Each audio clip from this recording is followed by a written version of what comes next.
Opposition leader Shibli Faraz اس وقت اپنے اظہار خیال کر رہے ہیں سینٹ کے اجلاس میں۔ ان کا کہنا ہے کہ بھارت کی طرف سے پاکستان پر لگائے گئے الزامات کو مسترد کرتے ہیں۔ اب یہ جو ریزولوشن ہم نے پاس کیا جناب چیئرمین، یہ تو ہمارا فرض بھی تھا اور یہ ہمارا ایک ڈیوٹی بھی تھی، اور ہم سمجھتے ہیں کہ ایسی صورتحال میں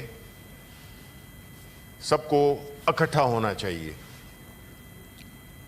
اور ایک ہی میسج جانا چاہیے۔ لیکن ساتھ ہی ساتھ میں ہم نے یہ بھی دیکھنا ہے کہ ہمارا ملک پاکستان اس وقت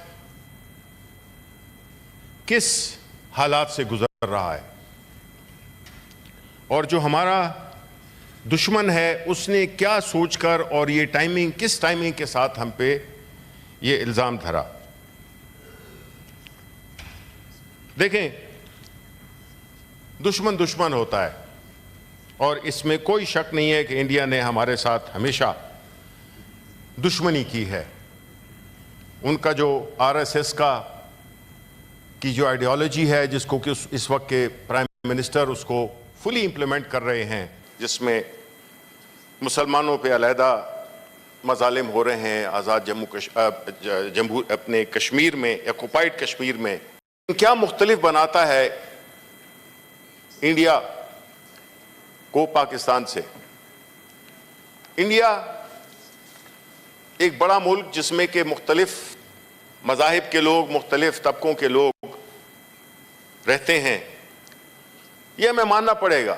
دیکھیں، آپ دشمن کی کسی ایسی بات کو آپ نظر انداز نہیں کر سکتے کہ باوجود اتنے بڑے اور ملٹیپل بیک گراؤنڈز کے لوگ، مذاہب کے ہوتے ہوئے ترقی کر رہا ہے۔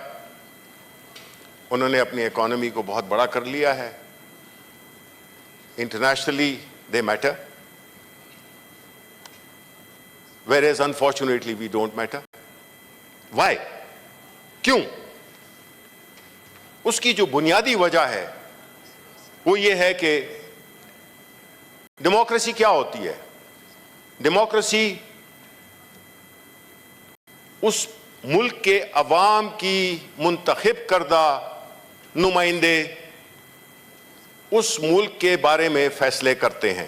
انڈیا میں، اور اس کے لیے صاف اور شفاف انتخابات کا ہونا انتہائی ضروری ہے۔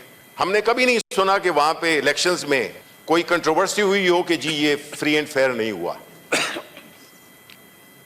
جبکہ ہمارے ہاں ہر الیکشن، کہتے ہیں 1970 کا جو الیکشن تھا، 71 کا، وہ نسبتاً فری اینڈ فیئر تھا،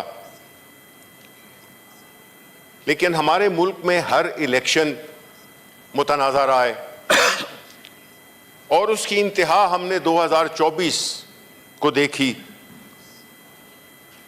اور اس الیکشن کو پاکستان کی تاریخ کا سب سے متنازع الیکشن سمجھا جاتا ہے۔ اس پہ سب نیشنل انٹرنیشنل رپورٹس چھپی ہیں،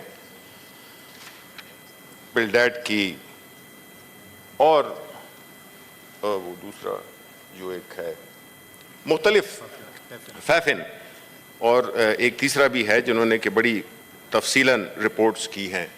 دیکھیں چیئرمین صاحب، ہمارا ملک تبھی سٹرونگ ہو سکتا ہے، ہمارا ملک تبھی مضبوط ہو سکتا ہے، ہماری اکانومی، ہماری معیشت اس وقت تک کمزور رہے گی جب تک یہاں کے عوام کے منتخب کردہ جنمن لوگ ان ایوانوں میں نہیں بیٹھیں گے۔